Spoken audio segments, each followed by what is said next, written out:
Hi friends, welcome to my channel Stitch with Simi. This is a requested video. Now we embroidery materials. Embroidery embroidery hoop or embroidery frame cloth fix tight. Now we frame cloth fix this ring is cloth vechittu venda position il hookulla ring fix cheyda madi idu kanitte screw ingane tight cheythu kodukam cloth nalla stretch ayi irikkanayittu side innu venengi ingane valichum kodukam ee frame ipo nalla tight aanu appo adinte avashyilla embroidery hoop inde side ilude cello tape chutti koduthittunde ingane tighten cheyyumbo cloth pinji povadirikkanayittaanu ആദ്യമായിട്ട് embroidery ചെയ്യുന്ന ആളാണെങ്കിൽ cotton cloth തന്നെ use ചെയ്യുന്നതായിരിക്കും നല്ലത്. ഇത് സെഞ്ചുറിയുടെ cotton cloth ആണ്. Pure white colour എടുക്കുന്നതിലും എപ്പോഴും നല്ലത് ഇതുപോലെ ഓഫ് വൈറ്റ് കളർ എടുക്കുന്നതാണ്. പ്യുവർ വൈറ്റിൽ സ്റ്റെയിൻ പെട്ടെന്ന് വീഴും, പിന്നെ കാണാനും ഓഫ് വൈറ്റിലായിരിക്കും കുറച്ചുകൂടി എംബ്രോയിഡറി ഭംഗി കൂടുതൽ. പിന്നെ നമുക്ക് ആവശ്യം എംബ്രോയിഡറി ത്രെഡ്സ് ആണ്. ആങ്കറിൻ്റെ എംബ്രോയിഡറി ത്രെഡാണ് നല്ലത്. ഇതൊരു നല്ല കമ്പനിയാണ്. ഇതിന് റേറ്റ് വരുന്നത് 10 rupees ആണ്. 2 rupee 3 rupee 4 rupee റേഞ്ചിലുള്ള ത്രെഡ്സും ഉണ്ട്, പക്ഷെ അത് കളർ ഫെയ്ഡ് ചെയ്യാൻ ചാൻസ് ഉണ്ട്. ഡബിൾ ഷെയ്ഡ് ത്രെഡ് ഉണ്ട്, അതുപോലെ തന്നെ മൾട്ടി കളർ ത്രെഡും ഉണ്ട്. അതിന് മൾട്ടി കളറിന് റേറ്റ് കൂടുതലായിരിക്കും. ഇതാണ് മൾട്ടി കളർ ത്രെഡ്. കൂടുതൽ ത്രെഡ് നിങ്ങളുടെ കയ്യിലുണ്ടെങ്കിൽ നിങ്ങൾക്ക് ഇങ്ങനെ ഇതുപോലെ ഓർഗനൈസ് ചെയ്യാം. ഇതിപ്പോൾ yellows, blues, greens, brown shades and skin tones, പിന്നെ ബാക്കിയുള്ള ത്രെഡ്സൊക്കെ ഇങ്ങനെയാണ് ഞാൻ സെപ്പറേറ്റ് ചെയ്ത് വെച്ചിരിക്കുന്നത്. മെറ്റാലിക് എംബ്രോയിഡറി ത്രെഡാണിത്. ഇതിൻ്റെ ഗോൾഡൻ ഷെയ്ഡുണ്ട്, സിൽവർ ഷെയ്ഡും ഉണ്ട്. പിന്നെ ഇതെല്ലാം മെഷീൻ ത്രെഡ്സ് ആണ്. വർദ്ധമാൻ, സ്പീഡ് പോളി അങ്ങനെയൊക്കെയുള്ള ബ്രാൻഡ്സ് ആണ്. ഇതും ഹാൻഡ് എംബ്രോയിഡറിക്ക് നമുക്ക് യൂസ് ചെയ്യാം. കുറച്ച് ഫൈൻ ആയതുകൊണ്ട് 3 അല്ലെങ്കിൽ 4 സ്ട്രാൻഡ്സ് ഒക്കെ എടുത്താൽ മതിയാവും. ഇനി കാണിക്കുന്നത് പേൾ കോട്ടൺ ത്രെഡ്സ് ആണ്.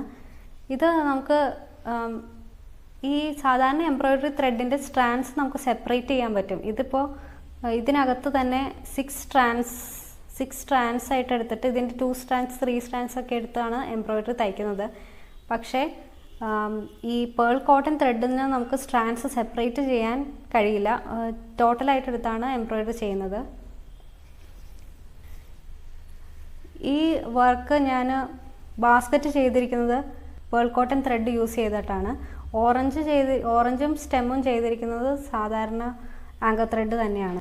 ആങ്കർ ത്രെഡ് ഹാൻഡ് എംബ്രോയിഡറി ത്രെഡാണെങ്കിൽ കൂടുതൽ തളർന്നെടുക്കും. ഇത് കുറച്ചുകൂടി സ്റ്റിഫായിട്ടിരിക്കും. ബാസ്ക്കറ്റ് കുറച്ചുകൂടി സ്റ്റിഫായിട്ടിരിക്കാനായിട്ടാണ് ഇത് ഉപയോഗിക്കുന്നത്. ഇനി കാണിക്കുന്നത് സിൽക്ക് ത്രെഡ്സ് ആണ്. ഇത് ഡോളി എന്നുള്ള ബ്രാൻഡിൻ്റെ ആണ്. നല്ല ബ്രാൻഡാണ് സിൽക്ക് ത്രെഡിൽ. ഇതും ഭയങ്കര ഫൈൻ ആയതുകൊണ്ട് നമ്മൾ എംബ്രോയിഡറി തയ്ക്കാൻ നേരത്ത് ഞാൻ യൂഷ്വലി 4 സ്ട്രാൻഡ്സ് ഒന്നിച്ചിട്ടാണ് തയ്ക്കുന്നത്. അതിനും അപ്രോക്സിമേറ്റ്ലി 30 rupees ആണ്. ഇത് ജെറി ത്രെഡ്സ് ആണ്. നല്ല ഷൈനിങ് കിട്ടാനായിട്ട് യൂഷ്വലി എംബ്രോയിഡറിയിൽ ജ്വല്ലറി പാർട്സ് അതുപോലെ വേറെ ഷൈനി ആയിട്ടുള്ള എന്തെങ്കിലും ചെയ്യാനുണ്ടെങ്കിൽ നമുക്ക് ജെറി ത്രെഡ്സ് യൂസ് ചെയ്യാം. പിന്നെ നീഡിൽസ് വേണം. നീഡിൽസിന് ഡിഫറെൻറ്റ് സൈസസിലുണ്ട്. യൂഷ്വലി ഇതൊക്കെ 6 strands കിടക്കുന്ന ടൈപ്പ് ഉള്ളതെടുക്കുക, അല്ലെങ്കിൽ ഇതിനകത്തൊക്കെ 2 strands മാത്രമേ കയറുള്ളൂ. അപ്പോൾ കൂടുതൽ ഫൈനായിട്ടുള്ള ലോങ് ആൻഡ് ഷോർട്ട് സ്റ്റിച്ചൊക്കെ ചെയ്യുമ്പോൾ 2 strands കൂടുതലിട്ട് ചെയ്താൽ ഒരു ഭംഗി കുറവായിരിക്കും. അപ്പോൾ അന്നേരം ഈ ഫൈനായിട്ടുള്ള നീഡിൽ തന്നെ യൂസ് ചെയ്യുന്നതാണ് നല്ലത്. ഇത് കാസ്റ്റ് ഓൺ സ്റ്റിച്ച് ചെയ്യാനുള്ള നീഡിൽസാണ്. നല്ല ബിഗ് സൈസ് നീഡിൽസാണ്. ഇത് ജസ്റ്റ് ഹെയർ പിൻസ് നമുക്ക് വോവൻ പൈക്കോട്ട് സ്റ്റിച്ച് യൂസ് ചെയ്യുമ്പോൾ ജസ്റ്റ് ഒന്ന് കുത്തി വയ്ക്കാൻ ഹെൽപ്പ് ചെയ്യാനായിട്ട് ഞാൻ മേടിച്ചേക്കുന്നതാണ്. പിന്നെ ത്രെഡ് കട്ട് ചെയ്യാനായിട്ട് നമുക്ക് ഒന്നല്ലെങ്കിൽ നോർമൽ സിസേഴ്സ് യൂസ് ചെയ്യാം, അല്ലെങ്കിൽ ത്രെഡ് കട്ടർ യൂസ് ചെയ്യാം. ത്രെഡ് കട്ടർ യൂസ് ചെയ്യുന്നതായിരിക്കും കുറച്ചുകൂടി നല്ലത്. നെക്സ്റ്റ് കാർബൺ പേപ്പേഴ്സ് ആണ്. ഡിസൈൻ ക്ലോത്തിലേക്ക് പേപ്പറിൽ നിന്ന് ട്രേസ് ചെയ്യാനായിട്ട് യൂസ് ചെയ്യാം. ഡിഫറെൻറ്റ് ഷെയ്ഡ്സിൽ അവൈലബിൾ ആണ്. വൈറ്റ്, ബ്ലാക്ക് കളർ അല്ലെങ്കിൽ ഡാർക്ക് കളർ ക്ലോത്തിലൊക്കെയാണ് ചെയ്യുന്നതെങ്കിൽ വൈറ്റ് അല്ലെങ്കിൽ ഇതുപോലെ യെല്ലോ കാർബൺ പേപ്പർ തന്നെ യൂസ് ചെയ്യേണ്ടി വരും. അതോ ഇതുപോലെ വൈറ്റ് ഓഫ് വൈറ്റ് ക്ലോത്തിലും യെല്ലോ കാർബൺ പേപ്പർ നന്നായിട്ട് കാണാനൊക്കെ പറ്റും. ഇതുപോലെ റെഡും ബ്ലൂവും ബ്ലാക്കും കൂടെ ഉണ്ട്. നെക്സ്റ്റ് കാണിക്കാൻ പോകുന്ന സർദോസി വർക്കിന് നെക്സ്റ്റ് കാണിക്കാൻ പോകുന്ന ഐറ്റം ബീഡ് ചെയിനാണ്. ബീഡ് ചെയിൻ വെച്ചുള്ള വർക്ക് ഞാൻ നേരത്തെ വീഡിയോയിൽ കാണിച്ചിരുന്നു. ഇങ്ങനെയാണ് നമുക്ക് മേടിക്കാൻ കിട്ടുക. റിക്വയർഡ് ലെങ്ത്തിൽ കട്ട് ചെയ്തിട്ട് ഡാൻസറിൻ്റെ നെക്ലെസ് ആയിട്ട് യൂസ് ചെയ്യാനാണ് ഞാൻ ഈ ചെയിൻ യൂസ് ചെയ്തിരിക്കുന്നത്. അതുപോലെ തന്നെ പേൾ ചെയിനും ഉണ്ട്. ഇത് സ്ട്രിങ് ഓഫ് പേൾസ് പോലെയാണ്.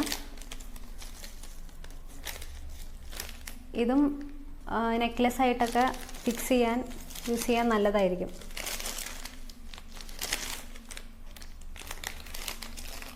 ഇതുപോലെ റൗണ്ട് തന്നെ വേരിയിങ് സൈസസിലുണ്ടാവും. ഇതൊരു ഓവൽ പോലത്തെ ഷേപ്പിലെ പേളാണ്.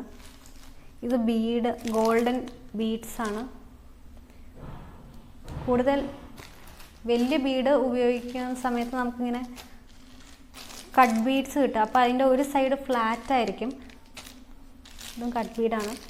ഇതൊക്കെ കട്ട് ബീഡാണ്. ഈ ബ്ലാക്ക് കട്ട് ബീഡ് ഞാൻ കൂടുതൽ യൂസ് ചെയ്യുന്നത് ആനിമൽസിൻ്റെ ബേർഡ്സിൻ്റെ ഒക്കെ കണ്ണ് ചെയ്യാൻ നമുക്ക് ഈ ഹാഫ് കട്ട് ബീഡ് യൂസ് ചെയ്യാം. ട്യൂബ് ബീഡ്സ് ആണിത്.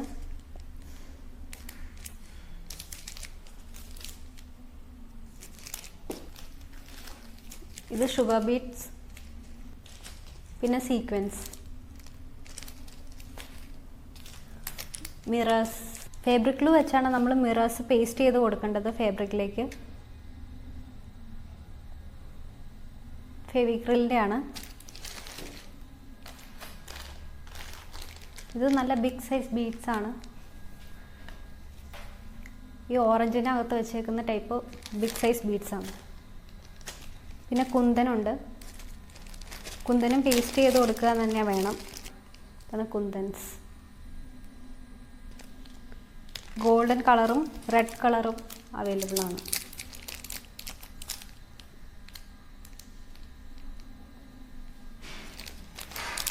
ഇതാണ് fibre cotton. Fibre cotton use ചെയ്യുന്നത് ഫോർ എക്സാമ്പിൾ ഈ എംബ്രോയിഡറി വർക്കിൽ സ്ട്രോബെറി ചെയ്തിരിക്കുന്നത് ഡിറ്റാച്ച്ഡ് ബട്ടൺ ഹോൾ സ്റ്റിച്ചാണ്. ഇങ്ങനെ എംബോസ് ചെയ്തിരിക്കുന്ന സ്റ്റിച്ചാണ്. അതിനകത്ത് ഫില്ല് ചെയ്ത് കൊടുത്തിരിക്കുന്നത് നമ്മൾ ഇതുപോലെ ഫൈബർ കോട്ടൺ വെച്ചാണ്. ഒന്നല്ലെങ്കിൽ ഫിംഗേഴ്സ് വെച്ച് അല്ലെങ്കിൽ ഒരു ഫോർസെപ്സ് വെച്ച് ഉള്ളിലേക്ക് ഫില്ല് ചെയ്ത് കൊടുക്കുകയാണ് ചെയ്യുന്നത്. പിന്നെ വേണ്ടത് ഫാബ്രിക് പെയിൻറ്റ്, ബ്രഷ്. ഫാബ്രിക് പെയിൻറ്റിൽ സ്കിൻ ടോൺ ചെയ്യാൻ നമുക്ക് നല്ല യൂസ്ഫുൾ ആയിട്ടുള്ള ഷെയ്ഡാണ് ഈ ലൈറ്റ് പീച്ച് ഷെയ്ഡ്. അതുപോലെ ഇത് ഇന്ത്യൻ റെഡ് എന്ന് പറയുന്ന ഒരു തരം നല്ല റെഡ് കളറാണ്. റെഡ് പ്ലസ് ബ്രൗൺ ചേർന്നൊരു കളറാണിത്. മ്യൂറൽ പെയിൻറ്റിങ്ങിനൊക്കെ നല്ല യൂസ്ഫുൾ ആയിട്ടുള്ള കളറാണ്. പിന്നെ ബ്രഷ് വേണം. ഒരു നോർമൽ സൈസ് ബ്രഷും പിന്നെ ഒരു 0 സൈസ് ബ്രഷും ഉറപ്പായിട്ട് വേണം. ഇത് നല്ല പോയിൻറ്റഡ് ആയതുകൊണ്ട് ഫൈൻ ഐസ് ഒക്കെ നന്നായിട്ട് ഡിഫൈൻ ചെയ്ത് വരയ്ക്കാൻ നല്ലതാണ്. പിന്നെ സാറ്റിൻ റിബൺ. ഇത് നോർമൽ ക്വാളിറ്റി സാറ്റിൻ റിബണാണ്. ഇത് ഇതുപോലെ ഒരു വൈറ്റ് തെർമോക്കോളിൽ ഇങ്ങനെ ഒരു റോളായിട്ട് ഇതിന് 6 റുപ്പി 7 റുപ്പി റേഞ്ചിലാണ് വരുന്നത്. ഇതിനേക്കാളും പ്രീമിയം ക്വാളിറ്റി സാറ്റിൻ റിബൺ ഉണ്ട്. ഇതെല്ലാം പ്രീമിയം ക്വാളിറ്റി റിബൺസ് ആണ്. ഇതിന് കുറച്ചുകൂടി ഷൈനും അതുപോലെ വർക്ക് ചെയ്യാൻ കുറച്ചുകൂടി നല്ലത് ഇങ്ങനെ പ്രീമിയം ക്വാളിറ്റി സാറ്റിൻ റിബൺസ് ആണ്. ഈ ടൈനി ഇത് മീറ്ററിന് 1 റുപ്പിയിൽ താഴെ അങ്ങനെയൊക്കെ വരുന്നുള്ളൂ. ഇതിന് മീറ്ററിന് 2 റുപ്പീസ്. അതുപോലെ ഇതിന് ഈ തിക്കായിട്ടുള്ളതിന് മീറ്ററിന് 6 റുപ്പി 7 റുപ്പി റേഞ്ചിലൊക്കെ വരും. അപ്പോൾ നമ്മൾ മീറ്റർ കണക്കിന് നമ്മുടെ യൂസ് എന്തോരം ഉണ്ട് അത്രയും മീറ്റർ കട്ട് ചെയ്ത് എടുക്കാവുന്നതാണ്. പിന്നെ ഇതാണ് ട്രാൻസ്പെറൻ്റ് ആയിട്ട് ഗ്ലിറ്ററിങ് ഉള്ള റിബൺ. ഇതും മീറ്ററിന് കട്ട് ചെയ്തെടുക്കുകയാണ് ചെയ്യുന്നത്. ഇത് ഫിംഗർ പ്രൊട്ടക്ഷൻ ക്യാപ്സ് ആണ്. നമുക്ക് എംബ്രോയിഡറി ചെയ്യുന്നതിൻ്റെ ഇടയ്ക്ക് ഫിംഗേഴ്സിൽ കൊള്ളാതിരിക്കാനായിട്ട് ക്യാപ്പ് ഇട്ടിട്ട് ചെയ്യാൻ വേണ്ടിയാണ്. പോംപോംസും പോംപോം ലേസും മാർക്കറ്റിൽ അവൈലബിൾ ആണ്. ഇതും എംബ്രോയിഡറിക്ക് യൂസ് ചെയ്യാവുന്നതാണ്. പോംപോം ലേസ് വേണമെങ്കിൽ ഡ്രസ്സിൻ്റെ ഹെം ലൈനിൽ കൊടുക്കാനും ബോട്ടം പോർഷനിൽ കുർത്തയുടെ കൊടുക്കാനും നല്ലതാണ്. പിന്നെ വേറെ ടൈപ്പ് ലേസ്, ആ ഒരു ഷൈനിങ് ഉള്ള ലേസാണിത്. ഈ ടൈപ്പ് വന്നിട്ട് ക്രോഷയുടെ ലേസാണ്. ഇത് നമുക്ക് ഇങ്ങനെ മീറ്ററിന് മേടിക്കാൻ കിട്ടും, അധികം റേറ്റ് ഒന്നുമില്ല. ഇത് വന്നിട്ട് ഫ്ലവർ സ്റ്റേമെൻസ് ആണ്, ഫ്ലവർ മേക്കിങ്ങിനാണ് യൂസ് ചെയ്യുന്നത്. ഈ വീഡിയോയിൽ കാണിക്കുന്നത് എന്താണെന്ന് വെച്ചാൽ, നേരത്തെ ചെയ്ത ബട്ടർഫ്ലൈ എംബ്രോയിഡറി വീഡിയോയിൽ ബട്ടർഫ്ലൈയുടെ ആൻറ്റിനെ ചെയ്യാനായിട്ട് ഫ്ലവർ സ്റ്റേമൻ യൂസ് ചെയ്തു. അതുകൊണ്ട് ജസ്റ്റ് കാണിച്ചു എന്നേ ഉള്ളൂ. ഇതിന് ബ്ലാക്ക് കളർ അടിച്ചിട്ട് ബട്ടർഫ്ലൈയിലേക്ക് ഫിക്സ് ചെയ്തിട്ടാണ് യൂസ് ചെയ്തിരുന്നത്. ഇതൊരു ഡിഫറെൻറ്റ് ടൈപ്പ് ബീഡ്സും ഇത് ക്രിസ്റ്റൽസും ആണ്. ഇതിങ്ങനെ ചെയിനായിട്ടാണ് മേടിക്കാൻ കിട്ടുക. ഇതാണ് embroidery hoop stand. Hoop fix ചെയ്തിട്ട് നമുക്ക് ടേബിളിൽ വെച്ച് ഈസി ആയിട്ട് എംബ്രോയിഡറി ചെയ്യാവുന്നതാണ്. ബാക്ക് പെയിൻ, നെക്ക് പെയിൻ ഒന്നും വരാതിരിക്കാൻ ഹെൽപ്പ് ചെയ്യും. ഫ്ലിപ്കാർട്ടിൽ ഓഫർ കഴിഞ്ഞിട്ട് 1500 റുപ്പീസിൻ്റെ അടുത്താണ് റേറ്റ്. ഫ്രെയിം ഇൻക്ലൂഡഡ് അല്ല, സ്റ്റാൻഡ് മാത്രം കിട്ടുന്നതാണ്. എല്ലാവർക്കും ഇന്നത്തെ വീഡിയോ ഇഷ്ടമായെന്ന് കരുതുന്നു. വീഡിയോ ഇഷ്ടപ്പെട്ടാൽ please do like, share and subscribe to the channel. Thank U.